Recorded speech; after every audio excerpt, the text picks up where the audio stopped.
Hello Year 2, I hope that you're all well and that you're enjoying the quest.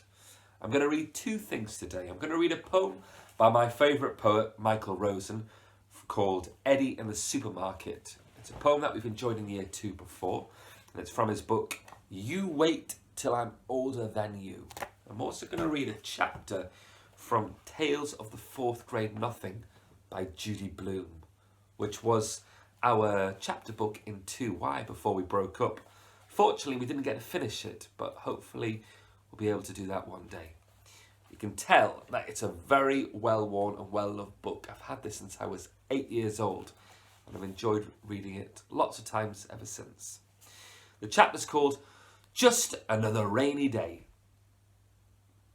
The next day it rained. My father asked me how I'd like to go to the cinema. Just me? I asked. No, all three of us, he said. Fudge is very young to go, I said. Don't you think so? Maybe, but I can't think of anything else to do with them, and that will take up a few hours. You could give him some socks, I suggested. You know how he loves to play with your socks. Socks won't last the whole afternoon, my father said. That's why I thought of the movies. What'll we see, Dad? My dad checked his New York magazine. A Bear's Life is playing in the neighbourhood. How does that sound? What's it about? I asked. A Bear's Life, I guess, my father said. It's rated U. I was thinking of a good cowboy film with lots of action. But my father made his mind up. A Bear's Life it was. I suggested that my father get Fudge cleaned up because by then he was looking kind of messy. I don't think my father even put him into his pyjamas last night. He's been wearing the same polo shirt ever since my mother left yesterday morning. By 1 o'clock, we were ready to go. All three of us wore our raincoats and boots, and my father took his big black umbrella. One thing about New York, it's hard to get a taxi when it's raining, but the cinema wasn't very far away. My father said the walk would do us all good. There were a lot of puddles. It was really pouring. I like to walk in the rain, especially if it isn't too cold out. It feels nice when it wets your face. I jumped over the puddles. My father avoided them too, but not Fudge.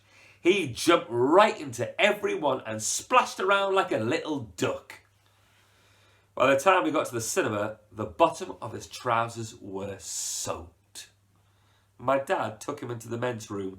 He stuffed a bunch of paper towels up each trouser leg so Fudge wouldn't have to sit around wet. At first, Fudge complained. But when my dad bought him a big box of popcorn, he forgot all about his stuffed trousers. Right after we got settled in our seats, a big boy sat down in front of Fudge. So he had to change seats with my dad. Now he was on the aisle, I was in the middle, and my father was on the other side. When the lights dimmed, Fudge said, "Ugh, dark." I told him, "Shh, be quiet. You can't talk in the cinema." "Okay, Peter," he said. That's when he started throwing his popcorn. At first, I didn't notice, but I wondered why the people in front of us were turning around every second. Then I heard Fudge whisper, "Pow, pow, pow, pow! Pow, pow, pow, pow!" And I saw him throw a handful of popcorn. I poked my dad. "He's throwing the popcorn," I whispered. My dad reached across me and tapped Fudge on the leg. "If you throw one more piece, I'm going to take it away from you." "No throw," Fudge said very loud. "Shh," the people in front of us said. "Shh," Fudge said back to them. "You see," I told my dad, "he's too young for the cinema. He doesn't understand." But from the moment the first bear came on the screen, Fudge sat still and watched. And after a while, I forgot all about him and concentrated on the movie. It was much better than I thought it would be. It showed all these bear cubs and how they live. I'm not sure when I realised Fudge was gone. I guess it was when I turned to ask him if he had any popcorn left. I had already finished mine and was still hungry. I was really surprised to see he wasn't there. I mean, 1 minute he was sitting right next to me, and the next minute he was gone. "Hey, Dad," I whispered to my father. "He's gone." "What?" my father said. "Fudge isn't in his seat." My father looked over. "Well, where did he go?" "I don't know. I just noticed he was gone." "Let me out, Peter. I'll find him." "Should I come too?" I asked. "No. You can sit here and watch the rest of the picture. He's probably wandering around by the sweet counter." I stood up and let my father out. I wondered what my mother would think if she knew Fudge was lost at the cinema. A few minutes later, the film stopped, right in the middle of a scene. The soundtrack trailed off like a broken record. All the lights came on. The audience let out a groan. "Oh!" Some kids called out, "Boo! Boo!" Then my father and 2 ushers who worked at the cinema and a man in a suit came over to me. "He was sitting right there, right here," my father told them, pointing to the empty seat on the aisle. "Well," the man in the suit said, "we've checked the toilets and the office. He's not behind the sweet counter. We'll have to search the theatre." He cupped his hands around his mouth and shouted, "Ladies and gentlemen, may I have your attention, please? We'll continue with our film in 1 moment, but first we have to find a 3-year-old boy answering to the name of..." What's his name? Fudge. Fudge! Some people laughed when the man said his name.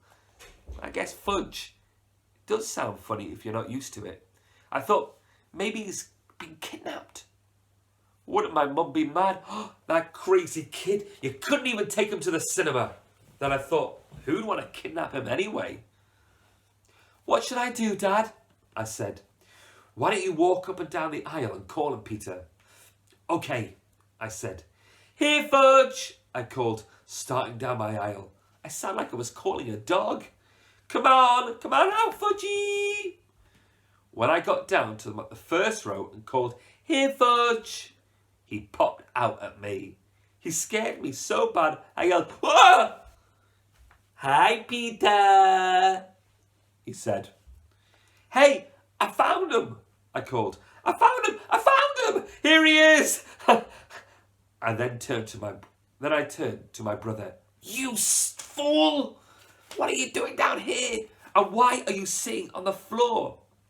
"I wanted to touch the bears," Fudge said.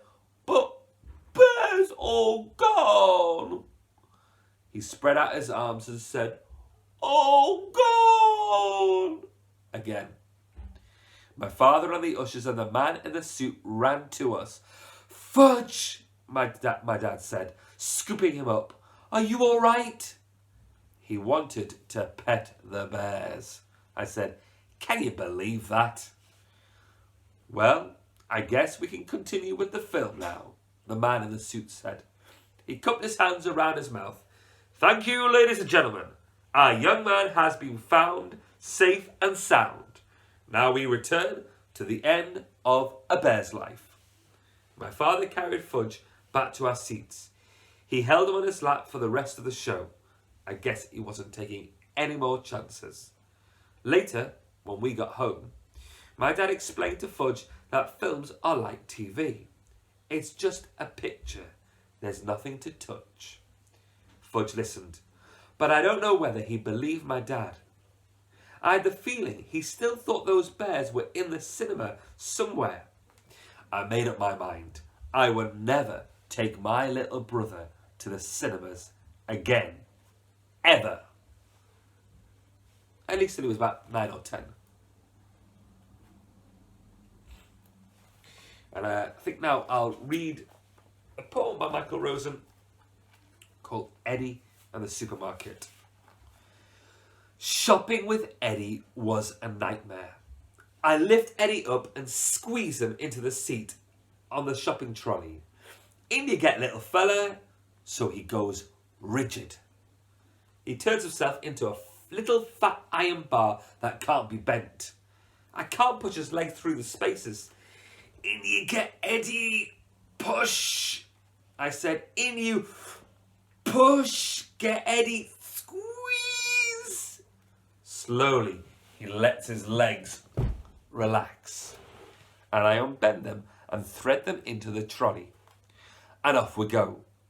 We're wheeling past the baked beans and he leans out and grabs a can. Beans! More beans! No, Eddie, we don't need any more beans. Beans, beans, beans, beans, beans, beans, beans, beans, beans, beans, beans. No, we don't need any more beans. Beans, beans, beans, beans, beans. No beans, Eddie. We're heading now for the Kit Kats, Penguins, Topic Bars, Crunchies, Milky Ways. He stops shouting, beans, beans, beans, beans, beans, beans, beans. And he leans out of his seat, arms waving. We whiz round the corner off the packs of chocolate wafers, and his chunky little hand grabs a packet. Whee! Chocolate! Whee! We're going to take that pack back, Eddie.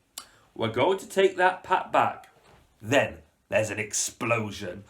My chocolate! My chocolate! My chocolate! He turns into the little fat iron bar again. In front of my eyes, he becomes a screaming demon. Head flung back, face going red, eyes getting swollen, back stiff, hands punching out, body heaving to and fro. A woman is looking at me and saying to herself, oh, you're a torturer. You're horrible to babies. My chocolate! Beans, beans, beans, beans, beans, beans, beans! Some people walk about pretending nothing is going on, but I can tell they're in pain. The noise of Eddie is getting into their bones. People are moving away from us. There's a man over there, hurrying to get the kitchen rolls. Eddie is wrenching the bars of the trolley. Chocolate beans! My chocolate beans! I want some kitchen roll too. So the man who's trying to get away from me thinks he's being hunted by Eddie. Whoa! Then one of the shelf stackers tries to be friendly. He looks at the screaming blob called Eddie and winks. Does some useless trick with his finger and says, oh, it's not that bad, little one. Thank you, shelf stacker. Brilliant finger move. She is making a fuss, isn't she? Says our jolly shelf stacker. Eddie is veering about so much the shelf stacker can't even tell it's a boy. Beans! Beans! Beans! Beans! Chocolate! Chocolate! Chocolate! I want to yell my head off too. I want to run about the supermarket waving my arms, shouting bins, bins, bins. I want to sit in someone's trolley and bend the bars and drop baked bean cans on the floor and grab chocolate biscuits and drive my dad crazy. Then the security men arrive. They've come to collect the money from the cash registers. There's 4 of them. They're huge, in big padded blue uniforms and crash helmets on and truncheons in their belts. This is my chance. Eddie, look who's coming to get you. He looks, and stops howling. All around me, people relax. They smile, they chat. I glide through paying my bill. We all flow out into the car park. Everything feels nice and easy. When we get home, I found I'd forgotten to get bread, jam, toilet rolls, milk, orange juice, tuna fish and cornflakes. Dinner time, Eddie, I say. What do you want? Beans, says Eddie. I go to the cupboard. He was right. We have run out of beans. I say, Eddie, I'm sorry, but we've run out of beans. No beans. And he says, beans, beans, beans, beans, beans, beans, beans, beans, beans, beans, beans, beans, beans. All the best, and I look forward to seeing you all soon. Bye-bye.